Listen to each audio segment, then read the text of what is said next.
nearly 60% of women in perimenopause and menopause get less than 7 hours of consistent sleep a night. And yet, sleep is still one of the most underrated and overlooked causes of hormone imbalance. But here's the good news. Once we start fixing our sleep, everything else starts to improve too, like our mood, our energy, and even the brain fog we secretly feared was dementia. Welcome to Are You There Midlife? It's me, Monica. Hi, I'm Monica Topetti, wife, mom, health coach, and hormone imbalance survivor. And I'm on a mission to help women in midlife balance hormones naturally without drugs, doctors, or divorce. Are you tired of dealing with heavy, painful periods that look like a crime scene? Are you sick of struggling with anxiety, fatigue, or brain fog that... What was I just saying? Are you frustrated doing all the things to lose weight but still packing on pounds faster than a real housewife changes Birkins? Girl, you are in the right place. Join me each week as I spill the tea on what to expect in perimenopause and beyond. From IBS to insomnia, bloating to funky body odor, I'll unpack all the weird stuff happening inside our midlife bodies, plus give you the latest science and holistic solutions to manage it all. So ditch the Spanx and hop on board the Hot Mess Express. Let's do this. Hey friend, I'm Monica, midlife health coach, recovering insomniac, and your hormone balance bestie. If you're just tuning in, welcome. You are in the right place.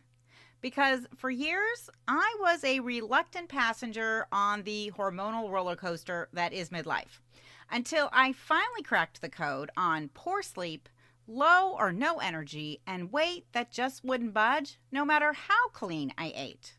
And now I help other women do the same. In last week's episode, I shared 4 everyday sleep dilemmas women deal with in perimenopause and menopause. From insomnia to night sweats and hot flashes, to middle of the night anxiety and multiple trips to the bathroom. Now, if you missed any of episode 93, I'll be sure to link it in today's show notes. In today's mini episode, I'm sharing 2 bonus sleep disruptors that can really sabotage sleep in midlife: joint pain and leg cramps. So grab a notepad, get comfy, and let's dive in. Okay, so the first sleep dilemma I want to talk about today is leg cramps. Among all the midlife sleep disruptors, leg cramps have got to be one of the most painful. I know, because I lived with them for months, night after night after night. I'd fall asleep just fine, but then at about 2 a.m., I'd be jolted awake with my calf locked up so tight it felt like I'd been tasered. And it's not just painful either. These muscle spasms, which can strike in your calf, the arch of your foot, or even your toes, rob us of the deep restorative sleep our hormones so desperately need to repair, reset, and rebalance overnight. The most common trigger of leg cramps in perimenopause and menopause is an electrolyte imbalance, usually something like low magnesium, low potassium, or even low sodium, which is often made worse if you're dehydrated or simply going through perimenopause and menopause when your estrogen is shifting, because that affects how our muscles contract and relax. So, if this is happening to you, here's what I recommend trying first. Take 200 to 400 milligrams of magnesium glycinate before bed. Now, magnesium glycinate specifically relaxes your muscles and calms your nervous system, which can also help you sleep better throughout the night. And if magnesium alone doesn't do the trick, well, it may be time to look at your diet, specifically your potassium and your sodium levels. The second sleep dilemma I want to discuss is joint pain at night. According to a 2020 perimenopause study, up to 71% of all women experience the kind of joint pain that can disrupt sleep. So that's most of us.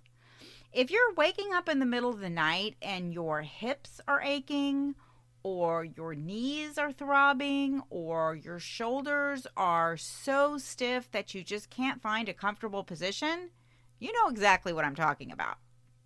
In the past, I've tried flipping from one side to the other, stacking pillows, sleeping on my back, even sleeping with a pillow between my legs, but nothing really seems to work.